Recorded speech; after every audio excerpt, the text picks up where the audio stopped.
Story number 1, Parking Attendant. I've worked the overnight shift at the Morrison Street parking garage for 2 years now. 8 stories downtown Portland, and I'm the only attendant from 11 at night until 7 in the morning. Most people think it's a lonely job, but I prefer it that way. Quiet, predictable. I keep meticulous logs of every vehicle that enters and exits, noting the time, the license plate, the level they park on. It's more than the job requires, but it helps the hours pass. The fog rolled in thick that night, the kind that turns the streetlights into soft orange halos and makes everything feel muffled. It was a Tuesday, so traffic was light. A few stragglers leaving late from the offices above, a couple who'd been at dinner. By 2 in the morning, I'd logged maybe 6 exits in the past hour. Then the silver sedan left. I noted it in my log. 2:04 in the morning. Oregon plates. I watched it pass through the gate on my monitor, taillights disappearing into the fog. I went back to my coffee and the podcast I'd been half listening to. 10 minutes later, the same car came back. I noticed because it didn't stop at the payment kiosk. The gate was still up from the previous exit, and the sedan just rolled right through and up the entrance ramp. I sat up straighter, rewound the camera footage to confirm the plate. Same car. Definitely the same car. I told myself it made sense. People forget things all the time. Wallet, phone, keys. He probably got a few blocks away and realized he'd left something in his vehicle. It happens. I pulled up the interior camera feeds, cycling through the levels until I found him on 7. The sedan parked in the same spot it had been in before, near the northwest corner. The driver's door opened. A man got out. Average height, dark jacket, jeans. I couldn't see his face clearly on the grainy feed, but his movements were unhurried. Normal. He closed the door and stood there for a moment, looking around the empty level. Then he started walking. Not toward his car, toward the stairwell. I frowned. That was odd, but not alarming. Maybe he wanted the exercise. Some people take the stairs. I watched him disappear into the stairwell entrance, and I switched to the stairwell cameras. The lighting in the stairwells is harsh, fluorescent, and the concrete walls make everything echo. I could see him descending, one hand on the railing. He wasn't rushing. He wasn't carrying anything. No bag, no box, nothing. He might have come back to retrieve. I realized then that I hadn't seen him go to his car at all. My stomach did a small, uncertain flip. I told myself I was being paranoid. Maybe he'd left something in the stairwell earlier. Maybe he was meeting someone. There were a dozen explanations that made perfect sense, but he kept descending. Level 6, level 5, level 4. The sound reached me before I saw him on the ground floor camera. Footsteps, metallic and rhythmic, echoing down through the concrete shaft, growing louder. I could hear them even through the thick glass of my booth. Level 3, level 2. I stood up from my chair, my hand hovering over the phone. This was fine. He was probably just leaving. He'd walked past my booth and out through the pedestrian exit. People did that sometimes. Level 1. The stairwell door opened and he stepped out into the ground floor garage. He didn't head for the exit. He walked directly toward my booth. I felt my throat tighten. The booth is small, maybe 8 feet by 8 feet, with windows on 3 sides and the door facing the garage interior. I'm visible from almost every angle, and suddenly that felt like a mistake. I could see him clearly now under the overhead lights, 30s, maybe 40s, clean-shaven. His expression was blank, neutral, like he was thinking about something far away. He stopped about 10 feet from my window and looked at me. I tried to smile, the automatic customer service smile, and lifted one hand in a small wave. He didn't react, just stood there, staring. Then he started walking again, slowly, circling the booth. I turned to follow his movement, my heart starting to pound. He passed the front window, trailing his fingertips along the glass. The sound made my skin crawl. He reached the corner, disappeared briefly from view, then reappeared at the side window. Still staring, still silent. When he reached the door, he stopped. His hand went to the handle. He pulled. The door was locked. I always keep it locked. But watching him test it, watching the handle rattle, sent a jolt of pure fear through my chest. He pulled again, harder this time, and the whole frame shuddered. I stepped back, my hip hitting the desk. He moved to the window beside the door and pressed his face against the glass, his breath fogging it. His eyes scanned the interior of the booth, taking in the desk, the monitors, the filing cabinet, me. Then he stepped back and started circling again. I grabbed my phone with shaking hands. I should call the police, I should call someone. But what would I say? A man is walking around my booth. He hasn't done anything. He hasn't said anything. Maybe he's confused. Maybe he's looking for help. But he didn't look confused. He completed the circle and tested the door handle again. Then again. 3 times, each pull more forceful than the last. I unlocked my phone and pulled up the security company's emergency number, but my hands were trembling so badly I almost dropped it. He was at the back window now, the one behind my chair, and I could feel him there even though I wasn't looking. The weight of his attention. I called 911 instead. The dispatcher answered, and I tried to keep my voice steady as I explained where I was, what was happening.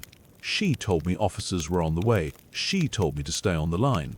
She asked if he'd tried to communicate with me, if he'd made any threats. No, I said. He hasn't said anything. He was back at the front window, watching me talk on the phone. His expression hadn't changed, that blank, patient look. I told the dispatcher I was going to put the phone down but keep the line open. I shoved the filing cabinet across the floor, the metal legs screaming against the concrete, and wedged it against the door. It wasn't much, but it was something. Then I pulled up the security app on my phone and started streaming the camera feeds, recording everything. He watched me do all of this. Then, finally, he turned away. He walked back to the stairwell, pulled open the door, and disappeared inside. I could hear his footsteps echoing upward. Slow and steady, the same rhythm as before. I switched to the stairwell cameras and watched him climb. Level 2, Level 3, Level 4. The dispatcher was asking if he was still there. I told her no, he was leaving, he was going back up. She said the officers were 2 minutes away. Level 5, Level 6, Level 7. He emerged onto Level 7 and walked back to his car. I held my breath, waiting for him to get in to drive away. But he didn't. He opened the back door, leaned inside for a moment, then closed it again. He stood beside the car, hands in his pockets, looking toward the camera. Then he walked out of frame. The police arrived 6 minutes later. 2 officers, both calm and professional. I showed them the footage, explained everything. They went up to Level 7 with their flashlights and radios. I watched on the monitors as they searched, checking behind pillars, looking in the stairwells. They found the car. They ran the plates. But they didn't find him. One officer came back down and told me the vehicle was registered to someone in Beaverton, about 20 minutes away. No wants, no warrants. They'd keep an eye out, but without a crime committed, there wasn't much they could do. They advised me to keep the door locked and call immediately if he came back. He didn't come back that night, but his car stayed 3 days. The silver sedan sat in that same spot on Level 7 for 3 full days. I checked every hour, every shift. I zoomed in with the cameras. The back seat had a sleeping bag in it, bunched up like someone had been using it, a duffel bag on the floor. But no driver. No one ever came back for it. On the 4th day, it was gone. Towed, maybe, or retrieved in the middle of the day when I wasn't there. I don't know. I still work the overnight shift. I still keep my logs. But now I check the stairwell cameras every 10 minutes. And I never assume someone's coming back for something they forgot. Story number 2. Return flight. I was supposed to be home by 6. Instead, I was watching freezing rain sheet across the windows of Gate C7 in Sioux Falls, checking my phone every few minutes like that would make the weather clear. 3 days of client meetings had left me hollowed out. I just wanted my own bed. The gate agent announced another delay. 90 minutes now. I texted my wife that I'd missed dinner again. That's when the woman approached. "Michael Hendricks," she said, not a question. I looked up. She was maybe 50, well-dressed in a way that suggested business travel, navy blazer and slacks. I didn't recognize her. I smiled the way you do when someone knows you but you can't place them. "That's me," I said, heading back to Madison. I nodded slowly. I hadn't told her that. But the gate agents had been calling out destinations all evening, reorganizing passengers. She must have overheard. That made sense. "Have we met?" I asked. She smiled and walked away. Didn't answer. Just turned and moved toward the opposite end of the terminal. I told myself it was nothing. Sales conferences, client dinners, airport lounges. I meet hundreds of people. Maybe she was a hospital administrator I'd pitched to. Maybe she'd seen my badge at some pharmaceutical convention. I went back to my phone, but 20 minutes later I saw her again. She was sitting 3 gates down, facing my direction. When I looked up, she was looking at me, not at her phone, not at the departure boards, at me. I shifted in my seat, checked my email. When I glanced back, she'd moved. Now she was at the coffee stand, still watching. The perfume hit me before I saw her the third time. Chemical florals, the kind that comes from a bottle that costs too much and gets sprayed too liberally. I was standing near the window, watching ground crews de-ice the wings, when I smelled it and turned. She was 15 feet away, pretending to read a magazine. I walked to the men's room, splashed water on my face, told myself I was tired, told myself this was coincidence. Sioux Falls isn't a big airport. Everyone's waiting for the same delayed flights. When they finally called for boarding, I was 6th in line. I found my seat 22C aisle, stowed my bag, sat down, closed my eyes. Then I heard her voice. "Excuse me, is this 23B?" I opened my eyes. She was standing in the aisle directly behind me, speaking to the flight attendant. The perfume was overwhelming now, thick enough to taste. "Yes, ma'am," the attendant said. I heard her sit down, heard the seatbelt click. I stared straight ahead at the seat back in front of me and tried to control my breathing. "It's a full flight. It's random. It doesn't mean anything." We taxied. The cabin lights dimmed. I put in earbuds but didn't play anything. 20 minutes after takeoff, she leaned forward. 407 Parkwood Terrace, she whispered. "My address." I froze. My hands gripped the armrests. "Sarah Colburn before she married you. My wife's maiden name, not listed anywhere online. We'd been careful about that. Riverside Elementary, Mrs. Patterson's 4th grade class. My daughter's school. Her teacher." I ripped out the earbuds and turned around. She was looking right at me. Her face was calm, pleasant even. "Who are you?" I said. Too loud. The man across the aisle glanced over. She didn't answer, just smiled that same smile from the terminal. I stood up, walked to the back of the plane, my heart slamming against my ribs, found a flight attendant. "The woman in 23B, I said, trying to keep my voice level. "She's been following me. She just told me my home address." "My daughter's school. I need to move seats." The attendant's expression shifted. "Professional concern. Let me see what I can do." She moved me to row 5. I took out my phone with shaking hands and opened the camera. Pretended to check something, angled it back toward row 23, and took 3 photos. I didn't look at them, just needed proof, evidence, something. From my new seat, I could see her if I turned around. I didn't want to, but I couldn't stop myself. Every few minutes I'd glance back. She never looked at me again, just sat there reading a magazine like nothing had happened. I texted my wife. "Call the police. Tell them someone's been watching the house. I'll explain when I land." 3 dots appeared, disappeared. Then, "What? Michael, what's going on? Just do it, please." The flight felt endless. I kept checking behind me. She was always in the same position, calm, reading. Then the pilot's voice came over the intercom. "Weather in Madison. We'd be making an unexpected stop in Minneapolis. Brief ground stop," he said. "Shouldn't be more than 20 minutes. When we landed in Minneapolis, a few passengers got up.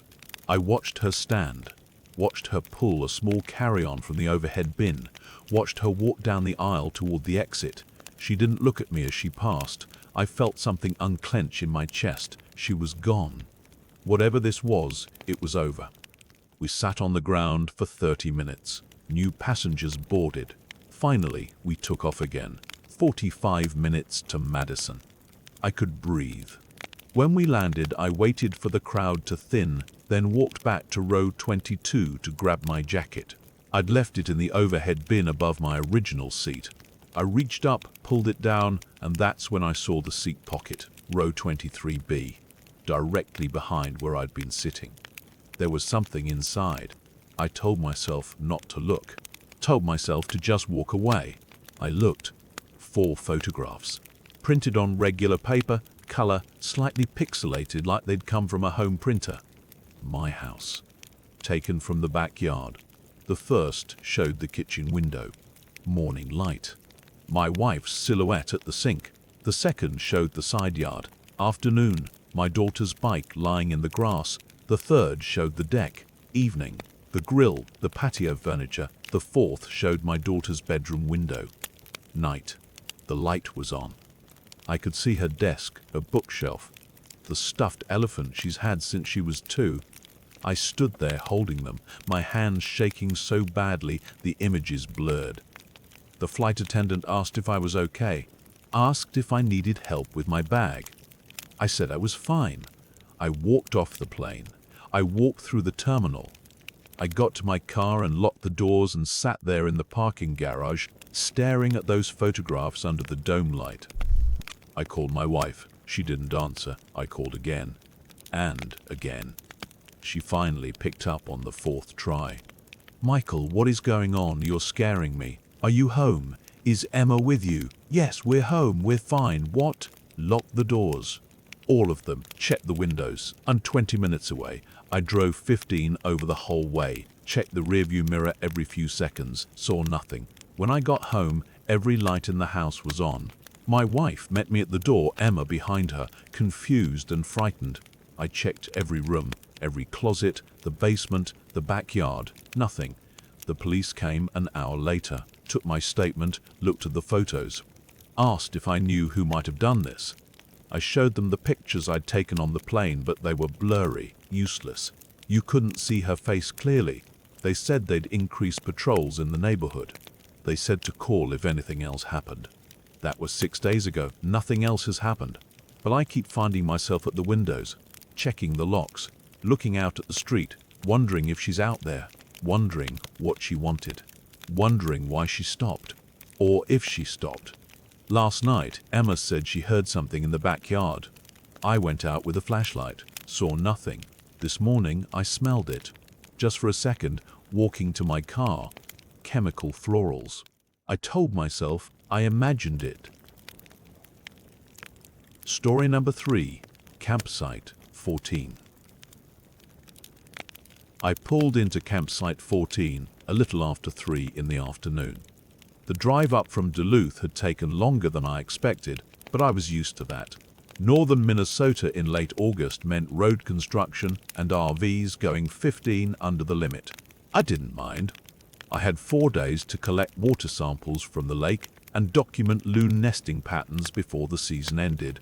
This was routine work. I'd done it alone dozens of times. The campsite was exactly where the map said it would be, tucked into a stand of white pine about 60 yards from the water. I parked my truck and got out, stretching my back. The air was thick and still, that heavy kind of humidity that makes your shirt stick to your skin. Overcast sky, but no rain yet. I grabbed my gear from the bed and walked toward the fire ring to get a sense of the layout. That's when I noticed the fire pit was still warm, not hot, just warm. I crouched down and held my hand over the blackened stones. Definitely residual heat. There were burnt coffee grounds in the ash, still giving off that sharp, bitter smell. I frowned and checked my phone. My reservation had started the night before. No one should have been here. I'd paid for 4 nights, starting last night, even though I wasn't arriving until today. That was standard for me. It guaranteed the site. I stood up and looked around. Fresh tire tracks led out from the campsite toward the access road, the tread marks still clean and sharp in the dirt. And there, just to the left of where I was planning to set up my tent, was a rectangular impression in the ground. Flattened grass, disturbed soil. Someone had pitched a tent there recently, very recently. I pulled out my phone and checked the reservation confirmation again. Campsite 14. 4 nights starting. August 23rd. Today was the 24th. I tried calling the ranger station, but there was no signal. That was normal up here. I'd have to drive back to the main office if I wanted to ask about it, and that was 6 miles back the way I came. I told myself it was a booking error. Someone had been given my site by mistake, or maybe they'd been allowed a late checkout and hadn't left until this morning. It happened. The park system wasn't perfect. I'd had sites double booked before. It was annoying, but not worth driving 12 miles round trip to complain about. Whoever had been here was gone now. The site was mine. I set up my tent in a different spot, closer to the trees, and unpacked my equipment. By the time I had everything organized, it was past 6. I ate a cold dinner, logged my arrival in my field notebook, and prepped my sample collection kit for the morning. The sky was darkening fast under the cloud cover. No sunset, just a gradual dimming. I hung my food bag from a branch 20 feet from the tent and checked my perimeter. Everything was fine. Everything was normal. I got into my tent around 9 and zipped the door halfway open for airflow. It was too humid to close it all the way. I lay on top of my sleeping bag with my headlamp on, writing up notes from my last site visit. The woods were quiet, no wind, just the occasional rustle of something small moving through the underbrush. I was used to that. I'd spent enough nights alone in places like this that the sounds didn't bother me anymore. Then I heard the engine. It was faint at first, just a low idle somewhere off to the east, in the direction of the access road. I stopped writing and listened. A vehicle, sitting there, not moving. I checked my watch. 9:40. It wasn't unusual for someone to pull into the campground late, but the access road didn't go anywhere except to the campsites in this loop. There were only 4 sites total, and mine was the farthest in. The other 3 had been empty when I arrived. I set down my notebook and turned off my headlamp. The darkness was immediate and total. I couldn't see anything through the mesh door of my tent. No headlights, no flashlight beams, just that engine idling steadily in the distance. I told myself it was another camper, someone arriving late, trying to figure out which site was theirs. They'd move on in a minute, find their spot, set up, go to sleep. But the engine kept running. 5 minutes. 10. I lay there in the dark, listening. My heart was starting to beat a little faster, and I didn't like that. I was being irrational. There was no reason to be nervous. People camped late all the time. Maybe they were checking a map. Maybe they were on the phone. Maybe they were just sitting there deciding whether to stay or leave. 15 minutes. 20. The engine shut off. The silence that followed was worse than the sound. I waited for a car door to open. For voices. For footsteps. For anything that would indicate normal human activity. But there was nothing, just the same thick, humid stillness as before. I stayed motionless in my tent, barely breathing, listening as hard as I could. My hand found my headlamp, but I didn't turn it on. I didn't want to make myself visible. I didn't want anyone to know exactly where I was. I waited 30 minutes. My legs were cramping. My neck was stiff. I hadn't moved. Finally, I made a decision. I wasn't going to sit here all night wondering. I was going to pack my essentials and hike to the ranger station.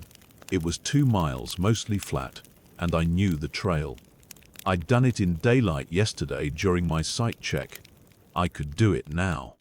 I moved slowly, quietly, stuffing my wallet, keys, phone, and water bottle into my day pack. I put on my boots and laced them tight. I picked up my headlamp but didn't turn it on yet. I unzipped the tent door the rest of the way and crawled out into the night. The air felt even heavier outside.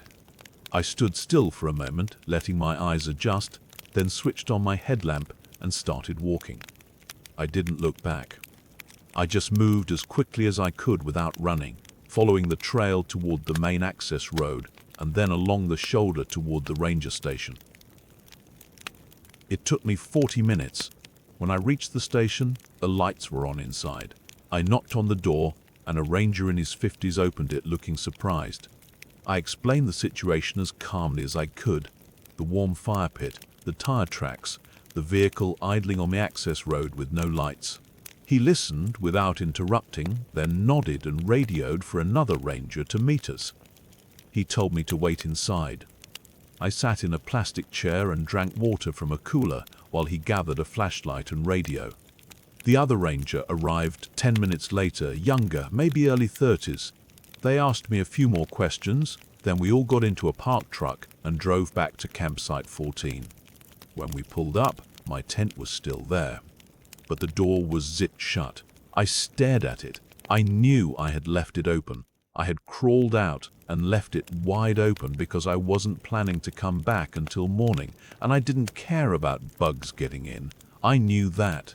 The older ranger got out first and walked toward the tent with his flashlight. I followed.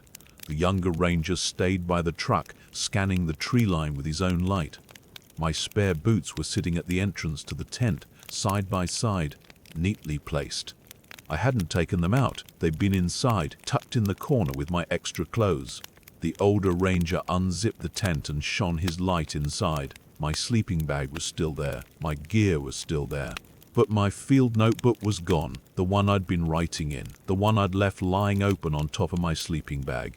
They searched the area for 20 minutes. No one was there, no vehicle on the access road, but there were footprints in the dirt around my tent, fresh ones, circling it over and over.